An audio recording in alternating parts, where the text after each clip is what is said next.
Chapter 1 Introductory. All our knowledge is based upon experience. What we call inferential knowledge, in which we go from the less general to the more general, or from the general to the particular, has experience as its basis. In what are called the exact sciences, people easily find the truth because it appeals to the particular experience of every human being.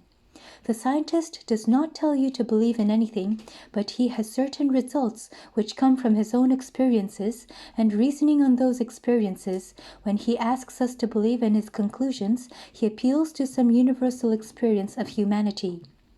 In every exact science, there is a universal basis which is common to all humanity, so that we can at once see the truth of the fallacy of the conclusions drawn therefrom. Now the question is, has religion any such basis or not? I shall have to answer the question both in the affirmative and in the negative.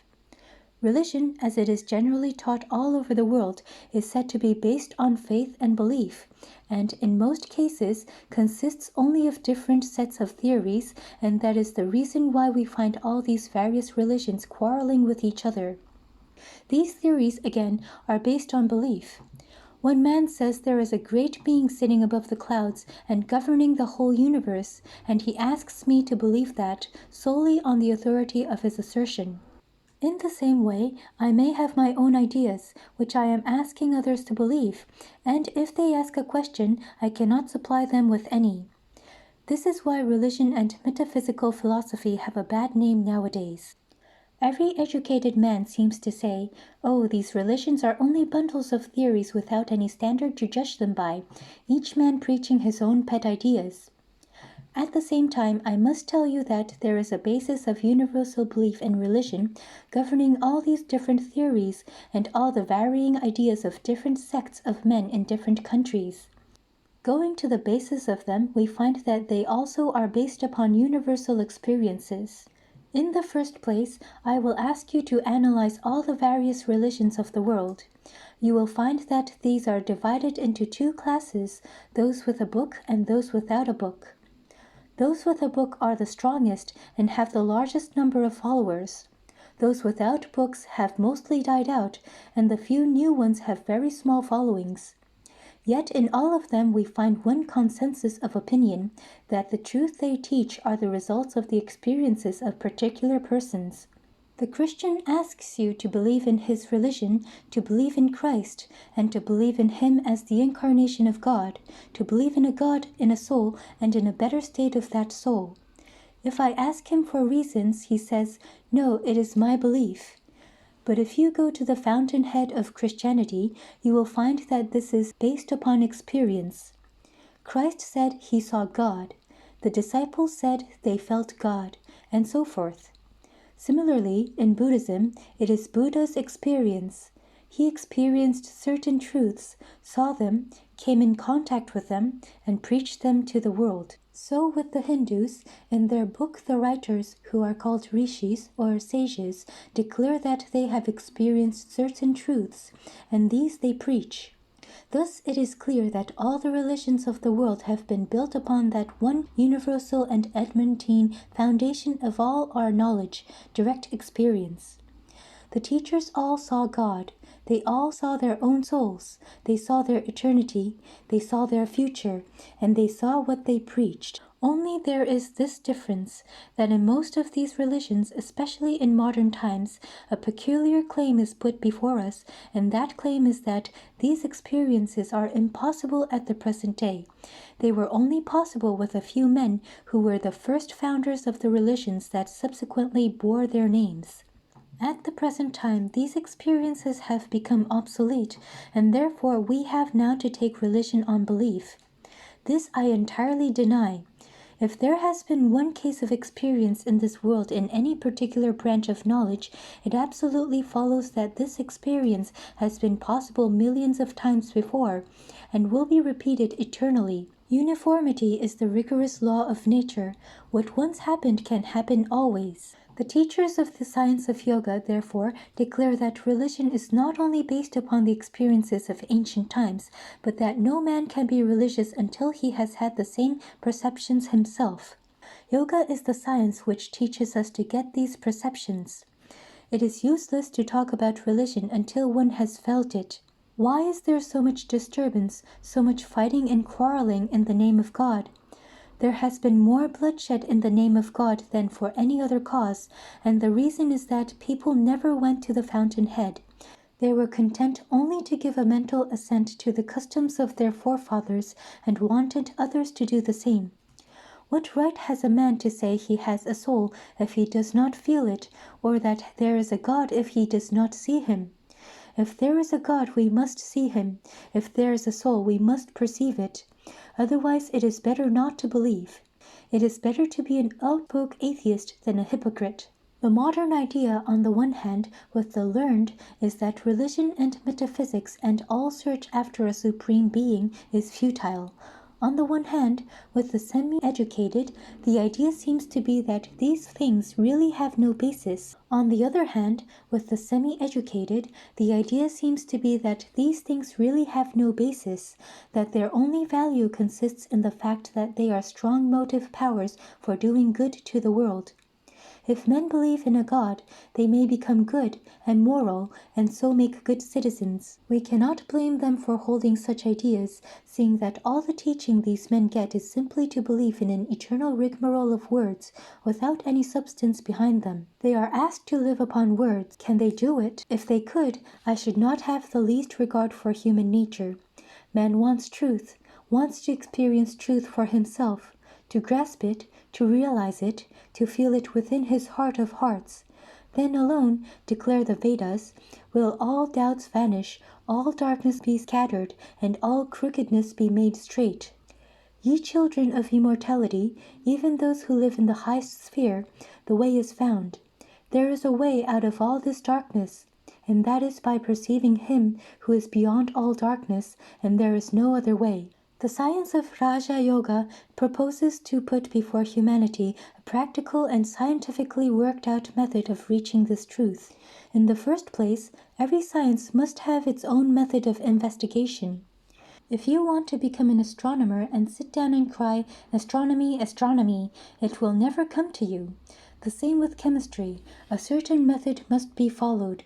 You must go to the laboratory, take the different substances, mix them up, compound them, experiment with them, and out of that will come a knowledge of chemistry. If you want to be an astronomer, you must go to the observatory, take a telescope, study the stars and planets, and then you will become an astronomer. Each science must have its own methods. I could preach you thousands of sermons, but they would not make you religious until you first practiced the method.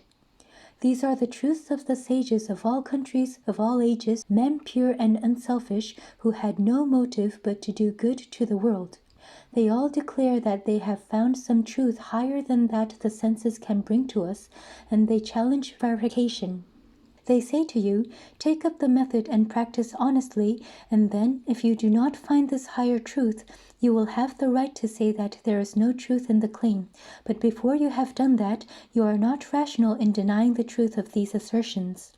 So we must work faithfully, using the prescribed methods, and light will come. In acquiring knowledge, we make use of generalization, and generalization is based upon observation. We first observe facts, and then we generalize, and then we draw our conclusions or principles.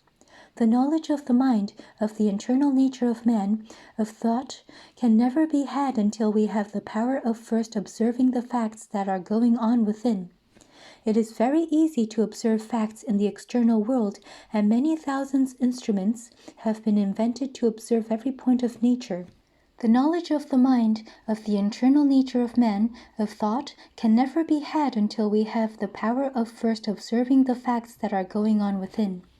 It is very easy to observe facts in the external world, and many thousand instruments have been invented to observe every point of nature, but in the internal world we find no instrument to help us. Yet we know we must observe in order to have a real science. Without a proper analysis, any science will be hopeless, mere theorizing, and that is why all the psychologists have been quarreling among themselves since the beginning of time, except those few who found out the means of observation.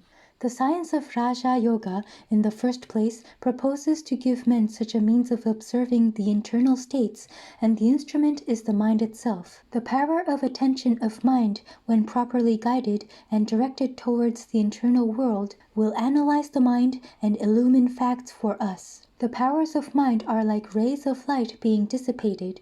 When they are concentrated, they illumine everything. This is the only source of knowledge that we have. Everyone is using it, both in the external and in the internal world, to turn the mind, as it were, inside, stop it from going outside, and then to concentrate all its powers and throw them upon the mind itself, in order that it may know its own nature, analyze itself, is very hard work. Yet threat is the only way to anything which will be a scientific approach to the subject. What is the use of such knowledge? In the first place, knowledge itself is the highest reward of knowledge, and in the second place, there is also unity in it.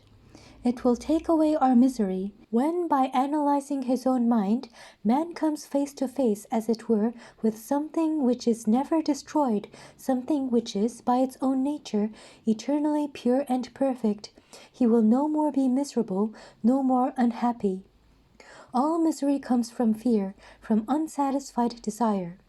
Man will find that he never dies, and then he will have no more fear of death.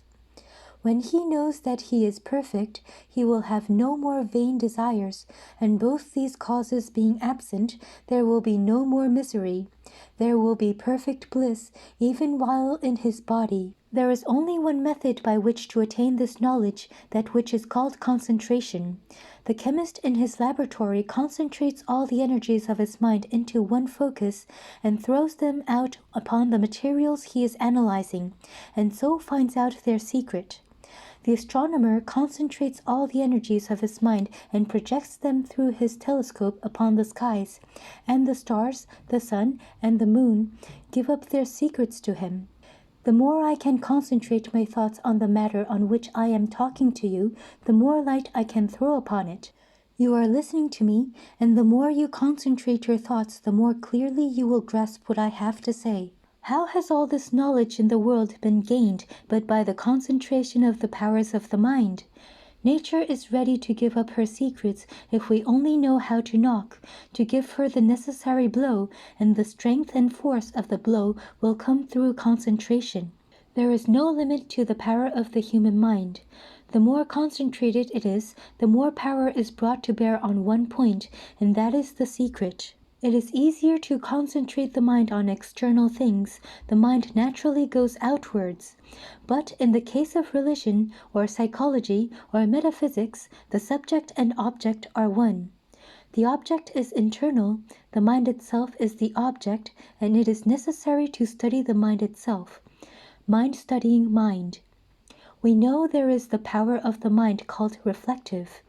I am talking to you, at the same time I am standing outside, as it were, a second person, and knowing and hearing what I am talking. You work and think at the same time, another portion of your mind stands by and sees what you are thinking. The powers of the mind should be concentrated and turned back upon itself, and as the darkest places reveal their secrets before the penetrating rays of the sun, so will this concentrated mind penetrate its own innermost secrets. Thus will we come to the basis of belief, the real genuine religion. We will perceive for ourselves whether we have souls, whether life is of 5 minutes or of eternity, whether there is a God in the universe or none. It will all be revealed to us. This is what Raja Yoga proposes to teach. The goal of all its teaching is how to concentrate the mind, then how to discover the facts in our own minds, then how to generalize those facts and form our own conclusions from them. It, therefore, never asks the question what our religion is, whether we are deists or atheists, whether Christians, Jews, or Buddhists. We are human beings. That is sufficient. Every human being has the right and power to seek for religion. Every human being has the right to ask the reason why and to have his question answered by himself, if he only takes the trouble. So far, then, we see that in the study of this Raja Yoga, no faith or belief is necessary. Believe nothing until you find it out for yourself. That is what it teaches us. Truth requires no prop to make it stand. Do you mean to say that the facts of our awakened state require any dreams or imaginings to prove them? Certainly not.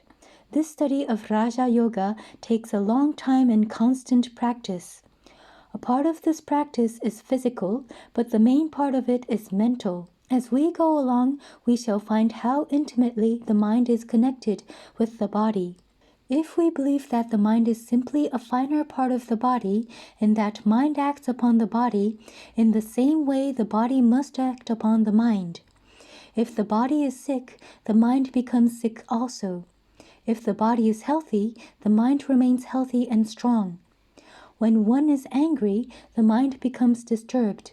At the same time, when the mind is disturbed, the body also becomes disturbed. With the majority of mankind, the mind is entirely under the control of the body. The mind is very little developed. The vast majority of humanity, if you will kindly excuse me, is very little removed from the animals. Not only that, but in many instances, the power of control is very little higher than that of the lower animals. We have very little command of our minds. Therefore, to bring that command about, to get that control over body and mind, we must take certain physical helps, and when the body is sufficiently controlled, we can attempt the manipulation of the mind. By manipulation of the mind, we shall be able to bring it under our control, make it work as we like, and compel it to concentrate its powers as we desire. According to the Raja Yogi, all this external world is but the gross form of the internal, or subtle. The finer is always the cause, and the grosser the effect. So the external world is the effect, and the internal the cause. In the same way, external forces are simply the grosser parts, of which the internal forces are the finer. One who has discovered and learned how to manipulate the internal forces will get the whole of nature under his control. The yogi proposes to himself no less a task than to master the whole universe, to control the whole of nature. He wants to arrive at the point where what we call nature's laws will have no influence over him, where he will be able to get beyond them all. He will be master of the whole of nature, internal and external. The progress and civilization of the human race is simply controlling this nature. Various races differ in their processes. Some say that by controlling internal nature, we control everything. Some that by controlling external nature, we control everything. Carried to the extreme, both are right, because there is neither internal nor external. It is a fictitious limitation, just as the physician, when he pushes his knowledge to its limits, finds its melting away into metaphysics, so the metaphysician will find that what he calls mind and matter are but apparent distinctions which will have to vanish forever. People who wanted to practice it were either burned or killed as witches and sorcerers, and in India, for various reasons, it fell into the hands of persons who destroyed 90% of the knowledge, and of that portion which remained tried to make a great secret.